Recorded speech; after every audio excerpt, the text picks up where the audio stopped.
Oi, eu sou o Zé e hoje eu vou falar com vocês sobre o livro Drácula, do Bram Stoker.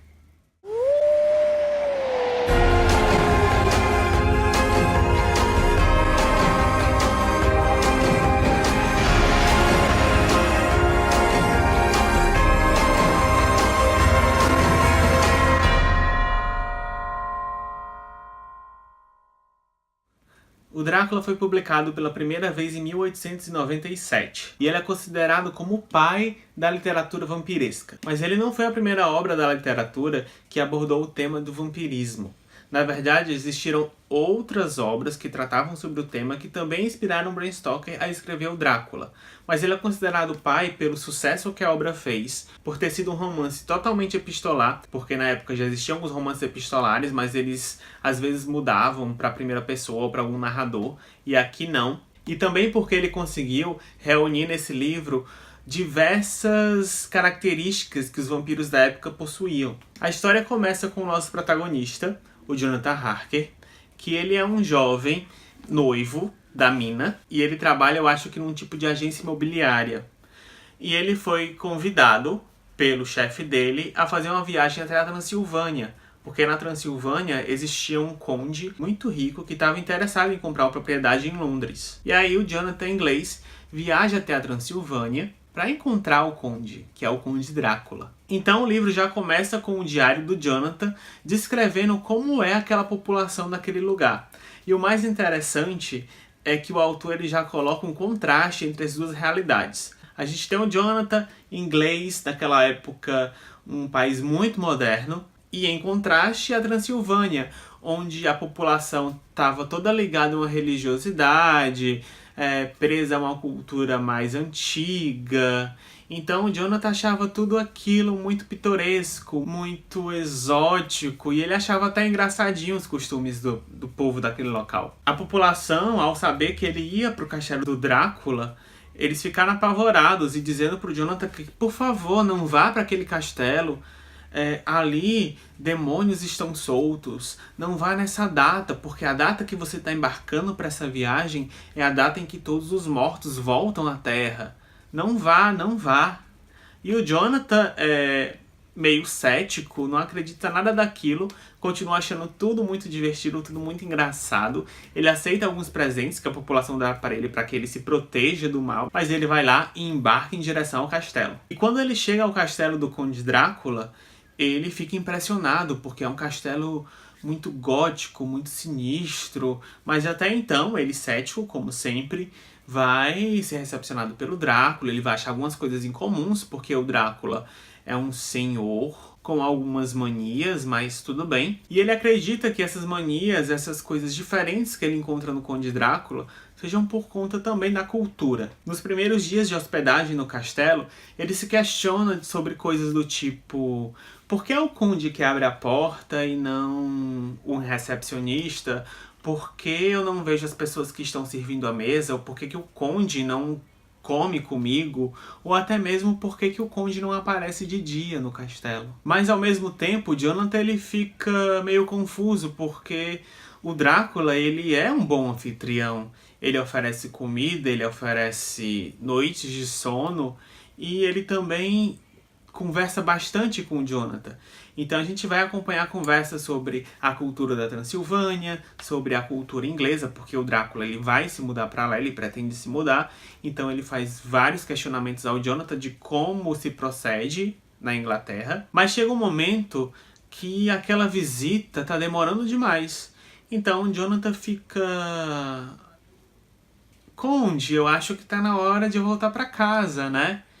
E parece que o Conde não está muito afim de que o Jonathan retorne para a Inglaterra. E aí que o Jonathan, relatando no seu diário tudo o que está acontecendo, ele vai despertar uma certa curiosidade em saber qual é o mistério daquele castelo e qual é o mistério daquele conde, e ele vai descobrir uma série de coisas bizarras. Bom, o Drácula ele é uma história que a maioria das pessoas sabe o que acontece, até porque é uma história que tem várias adaptações cinematográficas, mas a experiência da leitura de Drácula do Bram Stoker é fantástica. Primeiro porque, além do Jonathan, a gente vai ter outras fontes da história. Vai haver outros personagens que também fazem trocas de cartas, escrevem diários de bordo, reportagens de jornais. E isso é tão inteligente que faz com que você monte na sua cabeça uma espécie de linha do tempo e que você vá se habituando e se afeiçoando a cada personagem, porque cada personagem aqui também tem uma característica muito marcante. Outra coisa também muito interessante na história de Drácula é que ele não tem voz no texto.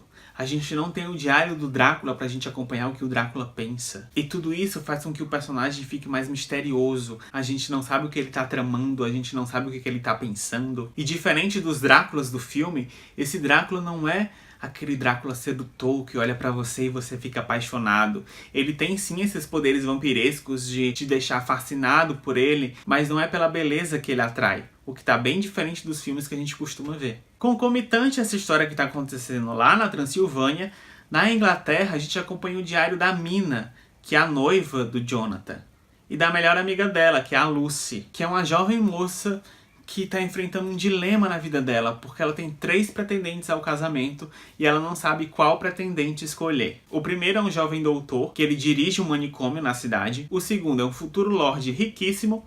E o terceiro é um americano que chegou em Londres e que ele tem um espírito aventureiro, é um homem corajoso. E todos esses personagens que eu estou citando, eles vão participar na história com grande importância. Enquanto a amiga dela, a Mina, que é a nossa protagonista, ela vai estar sofrendo porque há muito tempo Jonathan tá na Transilvânia e ele não dá notícias e ela começa a ficar muito aflita. Até que certo dia acontece uma tempestade na cidade que eles estão e um navio muito estranho encalha na praia, onde um cachorro enorme salta e ninguém acha esse cachorro, e a partir da chegada desse navio e desse misterioso cachorro na Inglaterra, a vida desses personagens vão mudar drasticamente.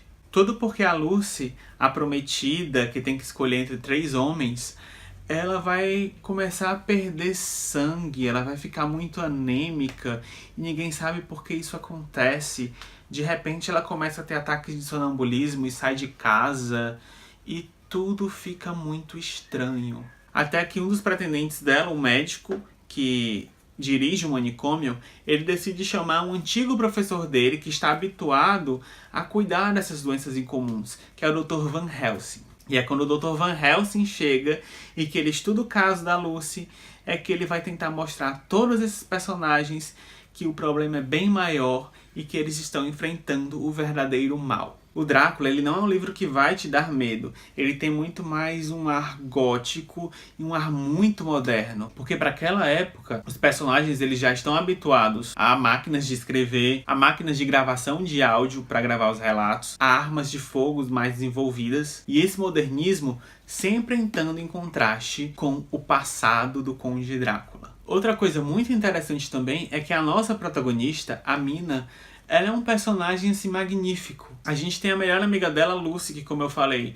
é uma pessoa muito boa, é aquela personagem linda, maravilhosa, que parece um anjo. E a Mina também é muito bonita, também é muito gentil. Mas o que dá destaque à Mina é a inteligência dela. No decorrer do livro, a gente vai vendo que tem certos pontos que só a Mina consegue resolver. E para aquela época, um personagem feminino não servia apenas da coitadinha que precisa ser salva pelo grupo, mas participar desse grupo, bolar planos e que esses planos deem certo sem precisar da ajuda de um homem, isso é fantástico. Mas claro que pela época a gente vai encontrar diversos trechos no livro que o Van Helsing comenta: "Oh, você é uma mulher maravilhosa porque você tem todo o charme da mulher, você tem a doçura da mulher, mas você pensa feito um homem." Mas isso a gente deixa de lado porque era 1897, então a gente perdoa porque é um personagem feminino maravilhoso. E não é só a Mina que se destaca.